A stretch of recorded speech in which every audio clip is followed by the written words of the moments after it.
What are lessons with Buhari, says Sheikh Gumi? Are we sure that Nigerians have really learned a lot of lessons? Because with what is happening with the docility now in the country, I'm not sure many Nigerians have learned their lessons, just few, because a lot of people don't even know what is happening. When you are explaining or you are trying to ask some people or you engage them in what is happening in this country, they don't seem to understand. They don't seem to understand the direction of the whole thing. They just feel that, oh, you are talking against the so-called person that they are loyal to. And that is just the truth of the matter. Whether Nigerians have really learned lessons so that they will be able to take necessary actions in 2023, I really doubt it strongly. Of course, there are some people who have known this before now, and some people who didn't know. They've learned a lot of lessons, but they are just few, and that is where the problem lies. And that's why the Sheikh Gumi is asking whether, he's not even asking, he's just saying we have really learned enough. And that's what I'm saying. I'm not sure that Nigerians have really learned enough things. And he's been interviewed, with Sunday Sun. He's one of the sheikh in the north who always speaks to the power. Even when Goodluck Jonathan was there, he said the same thing.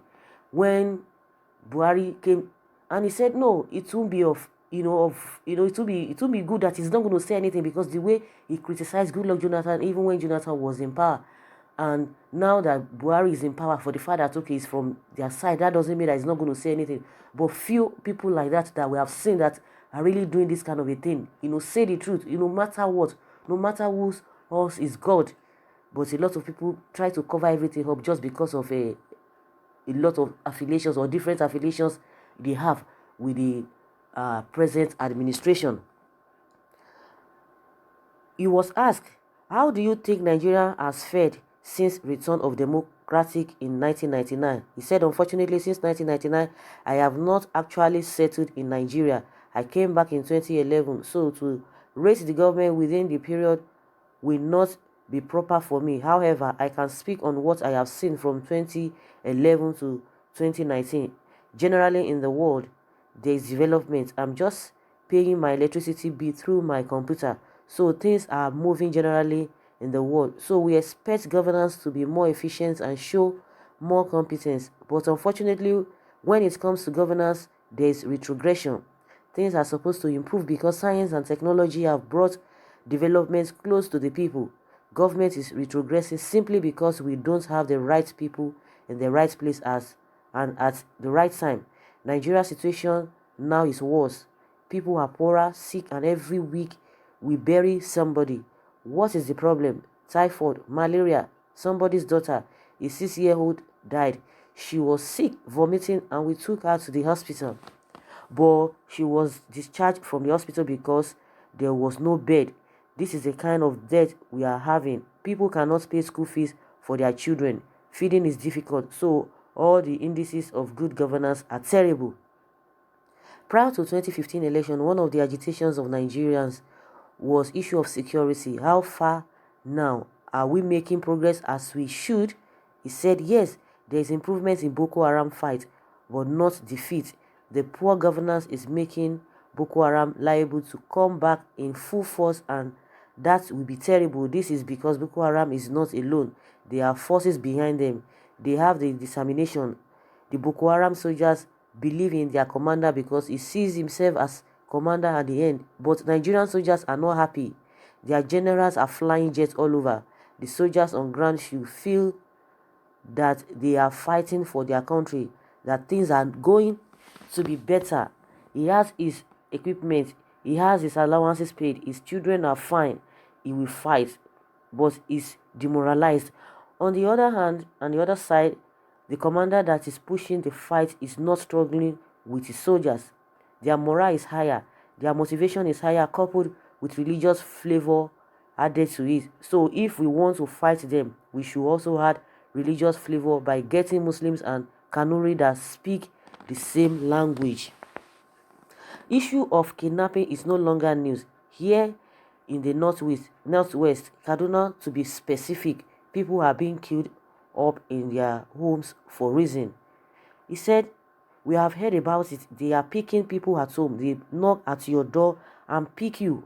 We have been paying ransom because people come because they are poor, they start begging. I'm just surprised somebody who controls nothing can help, whereas you cannot assess the man who is sitting in the budget, on the budget. This is what I've been talking and telling people, that look, we don't need old politicians in Nigeria. We need new faces, new page. The Nigerians can contribute. The Nigerians can contribute if they have this particular set of people who are really ready for the business of governance. Nigerians will definitely contribute. But then when you bring old wine into a new bottle, it is the same thing. They come with problems and psychological trauma because all politicians are traumatized somehow. They come with anger, they come with revenge, they come with hatred, they come with all these kinds of things and spew it. Old politicians should help us by stepping down so we can have new people across board. Let me give you an example with Zamfara.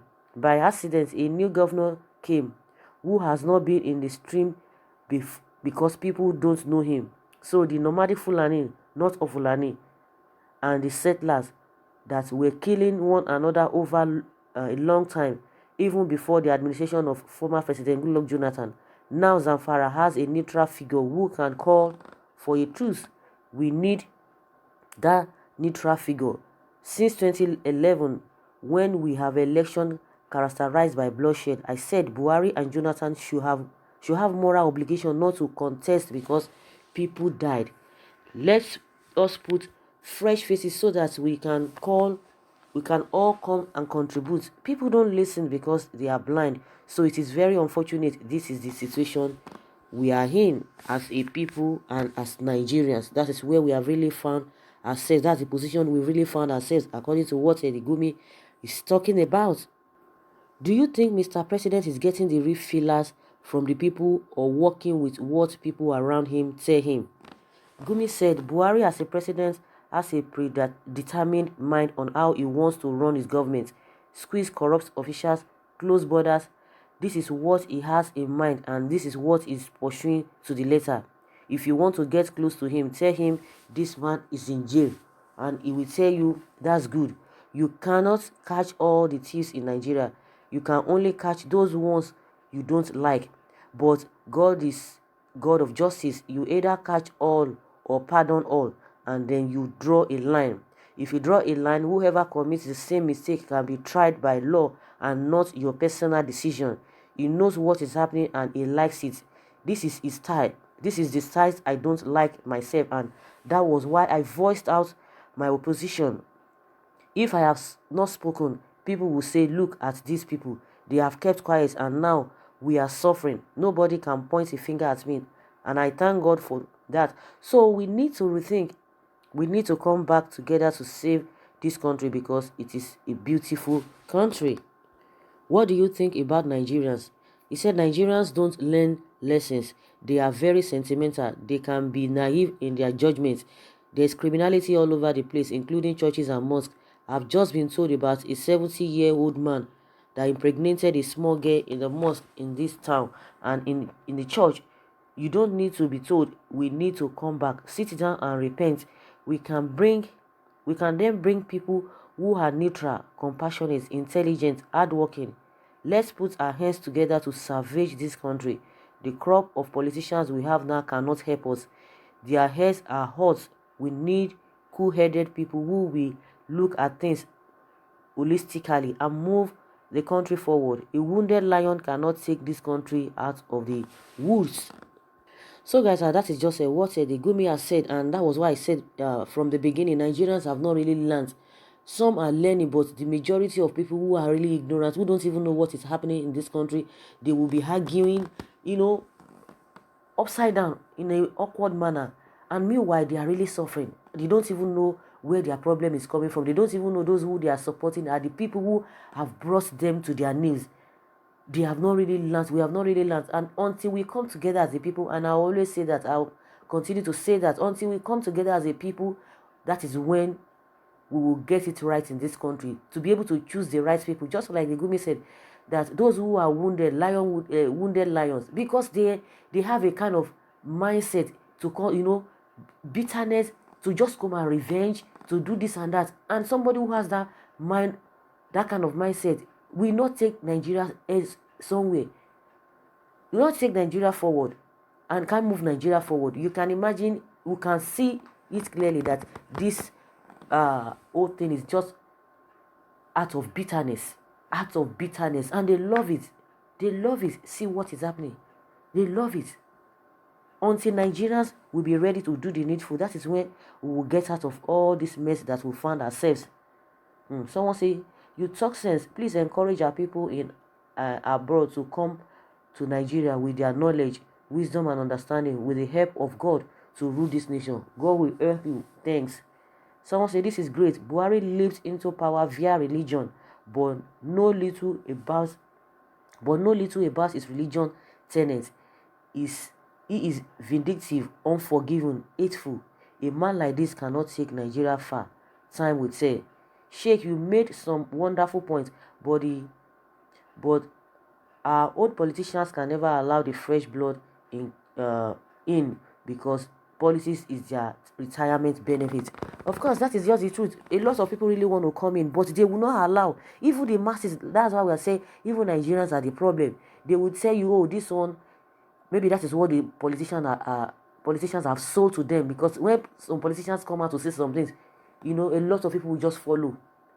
They will tell you, oh, this person does not have that experience. It does not have structure. Their party does not have structure. That you need to go and start from the grassroots. But the question is that, starting from grassroots, you need to learn policies. Is this the kind of policies that really people really want to learn? These policies of bitterness, hatred, and revenge, policies of selfishness, policies of greed. Is that what they want new people to learn from? They will say you don't have structures, you don't have the experience. And ask me, the experience they are talking about, those ones who have ancient experiences, what have they brought to the table? Nothing. So they will not even allow it, because a lot of people really want to push through. Yes, they will not even allow it, because they have already made the politics of money. And the people who they really think that will vote for them, they will want to buy them. And because those ones are really in abject poverty, so anything you give to them, or any little whatever, most especially when you go through the religion line, oh my goodness, they will just fall in for it. So they will not even want to listen, because maybe most Nigerians don't even know what they want in the first place. And I always say it, some people who don't even know how, what it means to have a good life, for a country or for citizens to have good life, definitely they will not even understand, because they are used to this suffering of a thing, and they just believe that is how life is supposed to be, unless those who have already gone outside this country to see the way things are done elsewhere. But the unfortunate thing there is that even the politicians who always go elsewhere, they know all of these things. They will not want to replicate. They don't want such things to happen. They just want to keep people below, so that they will continue to be high up there, and people will continue to look at them. So guys, that is just my opinion, and based on what the Gumi has said, he's always coming out to say the truth. But the problem we have is that a lot of people do not want to say the truth, even when the truth is really staring at them. So guys, leave your comments below in the comment section. Thank you.